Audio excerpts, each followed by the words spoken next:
প্রিয় দর্শক, ফ্যাক্টরি দুনিয়া আপনাদের স্বাগতম। আজকের এপিসোডে আপনাদের জন্য থাকছে অতি মূল্যবান বস্তু লবণ ও মূল্যবান পানীয় চা পাতা কিভাবে কারখানায় তৈরি করা হয়। আশা করি ভিডিওটি না টেনে সম্পূর্ণ দেখবেন, কেননা লবণ ও চা পাতা আমাদের কাছে অতি মূল্যবান। ভিডিওটিতে যাওয়ার আগে আপনি যদি আমার চ্যানেলে নতুন হয়ে থাকেন অবশ্যই সাবস্ক্রাইব করবেন এবং বেল আইকনটি বাজিয়ে রাখবেন যাতে নিত্য নতুন আপডেট পেতে পারেন। প্রিয় দর্শক, প্রথমেই বলে রাখি, লবণ শুধুমাত্র সমুদ্র তীরবর্তী দেশগুলোতে চাষ করা হয়। কারণ হলো সমুদ্রের লবণাক্ত পানি দিয়ে লবণ উৎপাদন হয়। প্রথমে কাজটা শুরু হয় বড় সমতল জমিকে ছোট ছোট খোপ করে জমি তৈরি করা। জমির মাঠ দিয়ে একটি বড় নালা নেওয়া হয়, কেননা যেমন মাঠ দিয়ে নালায় পানি ধরে সকল প্রান্তে পানি পৌঁছে যায়। এরপরে জমিকে হাতুড়ি দ্বারা একটু সমান শক্ত করে নিতে হয়, কেননা জমি শক্ত না হলে নিচে কাদা তৈরি হবে, এতে লবণের সাথে প্রচুর ময়লা উঠবে।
এর জন্য প্রতিদিন ভোরে শ্রমিকদের দ্বারা বাগান থেকে পাতা সংগ্রহ করা হয়।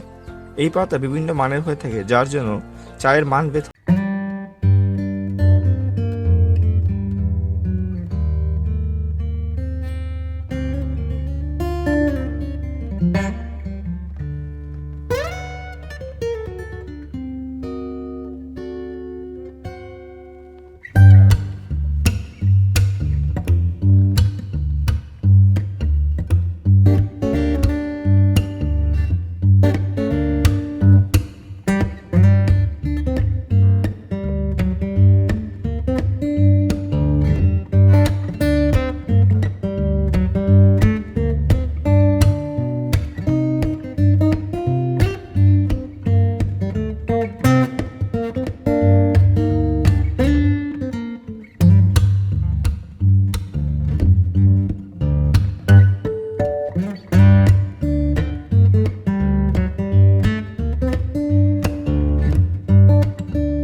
বন্ধুরা, ভিডিওটি কষ্ট করে দেখার জন্য অসংখ্য ধন্যবাদ। ভালো লাগলে লাইক কমেন্ট করবেন। আশা করি আমাদের চ্যানেলের পাশে থাকবেন।